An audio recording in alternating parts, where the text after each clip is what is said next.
Bismillahirrahmanirrahim. Assalamualaikum warahmatullahi wabarakatuh. Selamat beraktivitas kepada para mahasiswa yang mengampu mata kuliah statistika pendidikan ini. Mudah-mudahan kita semua diberi kesehatan, diberikan kemudahan, dan yang paling penting bisa mengamalkan keilmuan yang kita miliki. Amin ya Allah ya Rabbal Alamin. Marilah kita awali pertemuan ini dengan membacakan basmalah bersama-sama. Bismillahirrahmanirrahim. Allahumma inni as'aluka ilman nafi'an wa rizqan thayyiban wa amalan mutaqabbalan. Rabbi shrahli sadri wa yassir amri wahlul 'uqdatam min lisani yafqahu qawli. Para mahasiswa yang Bapak banggakan, bagaimana keadaannya hari ini? Alhamdulillah ya, mudah-mudahan dalam keadaan baik dan para mahasiswa bisa menyimak dan mempraktekkan apa-apa yang Bapak jelaskan.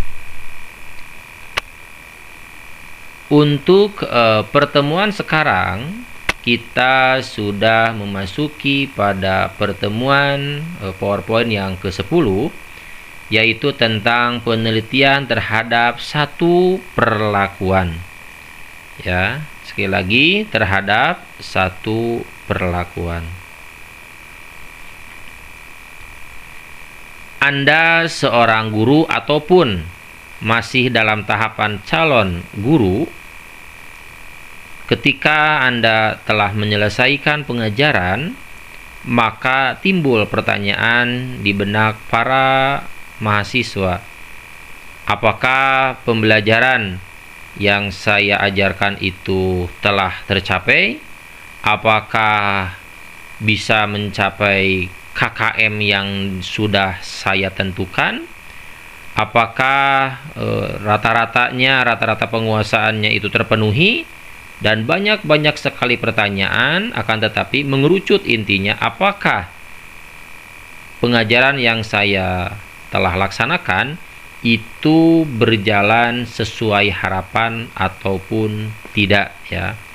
Untuk menjawab pertanyaan-pertanyaan tersebut, ya, kita dapat melakukan analisis data atau penelitian sederhana terhadap evaluasi yang telah dilaksanakan oleh para mahasiswa, ya.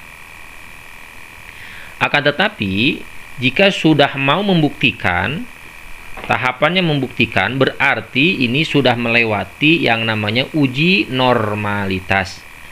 Ketika data itu normal, maka pengujiannya pun banyak jenisnya, ya. Ada uji Z, ada uji T, dan lain hal sebagainya. Jika datanya tidak berdistribusi normal, itu pengujiannya itu ada uji binomial, ada uji chi kuadrat, ada uji median, dan ada satu lagi uji Kolmogorov-Smirnov. Ya, jadi intinya ketika Anda menyatakan bahwa data tersebut normal, maka minimal di sini sudah terkuak ada minimal 2 pengujian.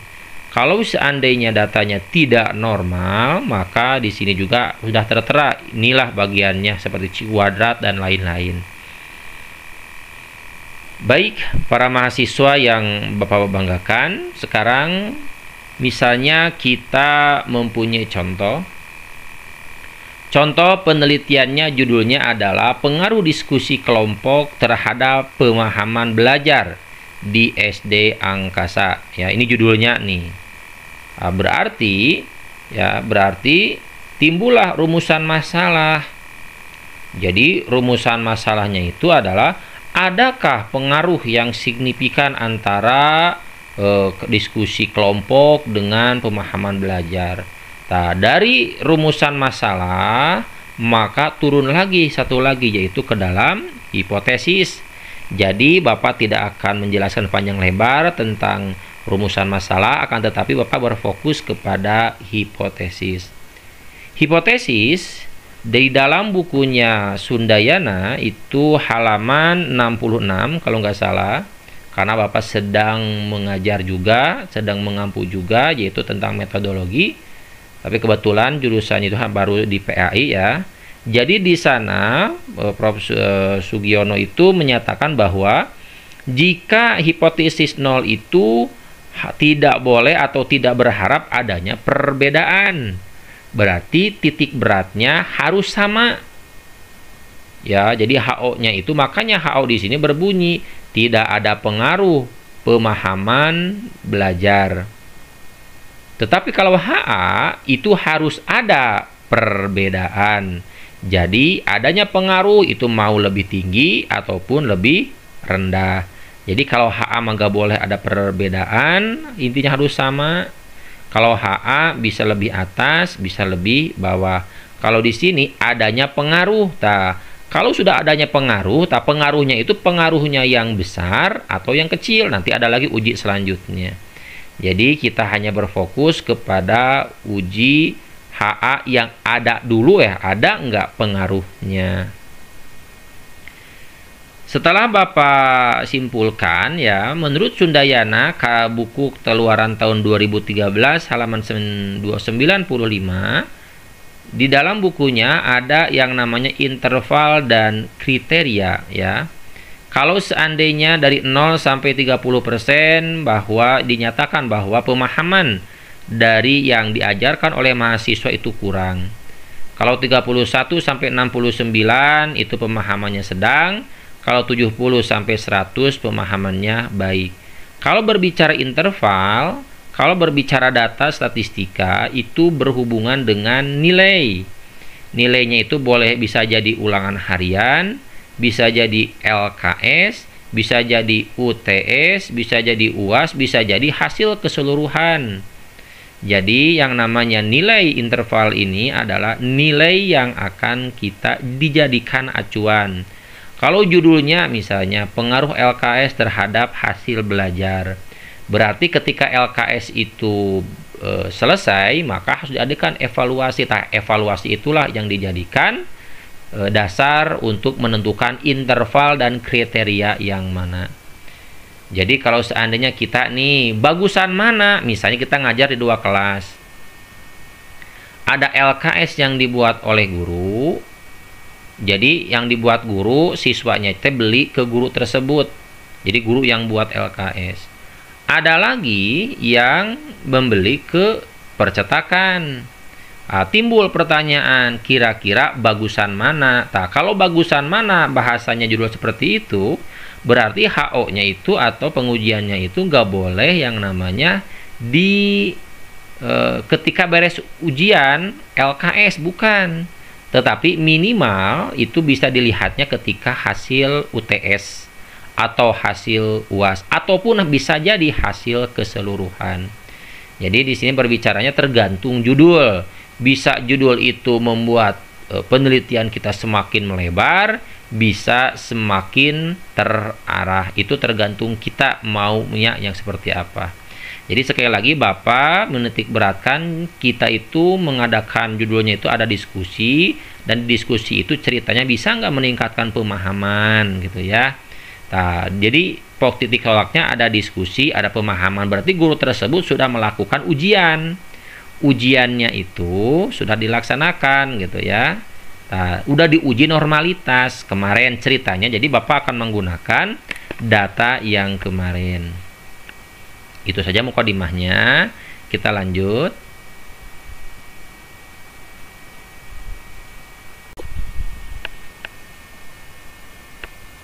Di sini kita akan gunakan lagi data yang kemarin, yang masih judulnya itu adalah contoh mencari normalitas. Ceritanya ya, yang kelas A itu adalah normal, yang kelas B tidak normal. Ulangi, memang benar kelas A normal, kelas B normal. Kalau yang benar ini ceritanya robah, kelas A normal, kelas B tidak normal. Dan ceritanya lagi nyambung, mahasiswa itu mengadakan atau membuat LKS dan ngajarnya pun di satu kelas, yaitu kelas mana? Kelas A misalnya. Jadi mahasiswa diberikan kepercayaan mengajar di kelas A dengan LKS, LKS-nya dengan cara diskusi misalnya ya. Dengan data normal. Kalau ketika datanya normal, maka kita bisa menggunakan pengujian dengan uji normal. Berarti antara uji Z dan uji T. Berhubung kita menggunakannya menggunakan SPSS, maka pengujiannya juga sangat mudah. Bagaimana caranya? Kita blok yang hasil kelas A ya, sampai 71, Ctrl C. Lalu pindahkan ke SPSS. Jadi SPSS-nya sudah siap ya. Simpan di mana? Di var. Awas, ada variabel data view, ada variabel view. Simpannya di data view, di var-nya. Ctrl V. Ya. Ketika ini udah ada nilai, maka pindahkan ke variabel view, misalnya kelas A atau data A ya. Data dari kelas A. Biasa desimalnya adalah 2 angka, angka 2 dienolkan. Ketika kita lihat di data view, maka tidak ada koma dan datanya ini hasil ujian yang dilakukan oleh mahasiswa setelah memberikan cara dengan diskusi. Jadi ceritanya mahasiswa hanya satu kelas. Bagaimana cara pengujiannya? Seperti biasa, analyze. Ya, ada komparatif. Compare main. Ambil one sampel t-test karena kita hanya menggunakan satu kelas. Jadi judulnya juga apakah pengaruh diskusi terhadap pemahaman belajar gitu kan ya. Jadi kita ceritanya hanya mengajar satu kelas. Setelah itu datanya kita masukkan ke tes variabel. Ditanya berapa KKM-nya, berapa ketuntasan yang Anda berikan. Kita belok dulu sebentar. KKM itu siapa yang menentukan? Anda sebagai seorang guru. Jadi KKM itu bakal berbeda-beda. Ada yang KKM-nya misalnya 78, ada yang KKM-nya 80, ada yang KKM-nya 72. Itu tergantung apa? Pelajaran dari mahasiswa, dari guru tersebut. Kalau logikanya, kalau seandainya agama kayak bahasa Indonesia, ya minimal 78. Karena mereka bisa mengarang bebas dan itu indikatornya itu bisa dilakukan di kehidupan sehari-hari. Contoh bahasa Indonesia. Bahasa Indonesia bahasa yang digunakan sehari-hari, pasti mereka bisa dan mampu. Contoh lagi agama. Agama itu ada pelajaran agama dan agama itu tidak akan berubah sampai kapanpun materinya. Dan bahkan ada yang sambil pesantren. Kalau misalnya matematika itu bisa lebih rendah dari kedua pelajaran tersebut. Kenapa? Karena bobot yang diperlukan ada ketelitian, ada pemahaman, adanya adanya kemauan dalam belajar dan lain-lain itu terdapat di matematik. Jadi di matematika itu kalaupun mengarang bebas itu tidak bisa benar, tetapi kalau bahasa Indonesia itu mungkin bisa saja ada nilai berusaha dari para mahasiswa. Sehingga kalau judulnya dulu, dilihat dulu judulnya, fokusnya ke mana, pelajaran apa, tadi itu kurangnya. Kalau seandainya pelajaran matematika, maka minimal lah 72, ada 73, ada 75 dan lain-lain hal. Kita ambil saja, anggaplah matematik ya. Bapak tentukan di sini anggap KKM-nya itu Bapak ngambil 73. Ingat KKM itu hasil dari perhitungan beberapa indikator, 3 indikator ya. Tanyakan lagi ke mata kuliah yang menaunginya. Jadi tidak langsung ada 73, itu ada prosesnya ya. Anggap seandainya ini 73. Setelah ini selesai, maka tinggal di-okekan saja. Nah, di sini akan keluar hasilnya ya. Jumlah siswanya ada 33, rata-rata dari para mahasiswa tersebut, dari siswa tersebut adalah 65 ya, rata-ratanya. sedangkan standar deviasinya 13, standar remeannya 2, sekian. Artinya kalau kita bisa mengambil, yang diambilnya itu adalah yang cukup, yang N, yang mean, dan dicantumkan di bab 4-nya, dan standar deviasinya. Itu sudah lebih daripada cukup. Timbul pertanyaan, Pak, yang 1, ini ya, yang 2,334 ini apakah cantumkan? Jangan, tidak usah, karena ini tidak terlalu diperlukan ya. Lanjut. Nah, bagaimana cara membaca one sample test? Nah, gini caranya. Di sini ya ada tulisan signifikansi. Oke. Di sini ada tulisan signifikansi 0,003. Oke. Nah, di sini timbul lagi alfanya berapa? Itu tergantung kesepakatan antara Anda dan dosen pembimbing Anda dari awal. Tetapi kebiasaan para mahasiswa yang baru mau melaksanakan penelitian biasanya adalah 0,05 kebiasaannya. Jadi ketika signifikansi ini adalah 0,003, maka dapat dipastikan data tersebut 0,03, terus dulu ya,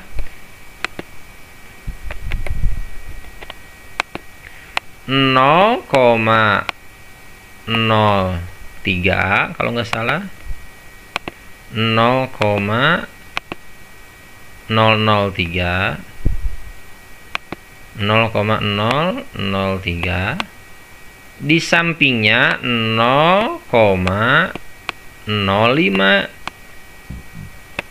Ini arahnya ke mana? Ke kanan atau ke kiri? Ya udah, ini arahnya adalah ke kanan.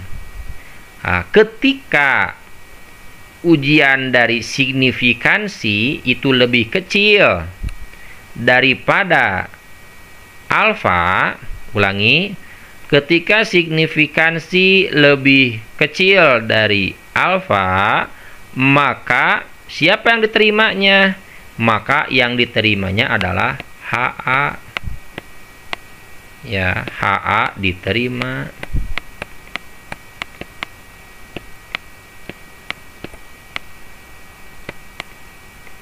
Sekali lagi, kita buka nanti uji hipotesis. Jika ya nilai dari signifikansi lebih kecil dari alfa, maka yang di sini yang diterimanya adalah HA diterima. Ketika HA diterima, maka arti dari perhitungan ini, perhitungan menggunakan SPSS ini, artinya adalah, kita lihat lagi ke PowerPoint. Ketika HA diterima, maka adanya pengaruh pemahaman belajar. Ada pengaruh. Nah, pengaruhnya itu bisa positif ataupun negatif. Tetapi kalau bahasanya dari segi bahasa, yang namanya pengaruh diskusi itu pasti adalah kebaikan. Akan tetapi, seberapa besar pengaruhnya, nah itu ada lagi pengujian selanjutnya. Jadi, pengujian ini judulnya adalah penelitian terhadap satu perlakuan. Ini akan nyambung dengan buku metodologi penelitian. Nanti di dalam metodologi penelitian itu akan beda-beda kan? Ada pre-experimental one shot case study, ada pre-experimental one group pre-test post-test, ada pre-experimental intake group comparison, ada quasi-eksperimental time series design, dan lain-lain. Nanti akan nyambung. Jadi ini ceritanya untuk para mahasiswa yang penelitiannya satu kelas, dan yang kedua di dalamnya akan ada perlakuan, hanya satu perlakuan. Jadi kalau seandainya kayak tadi yang awal, Itu untuk yang kuasi.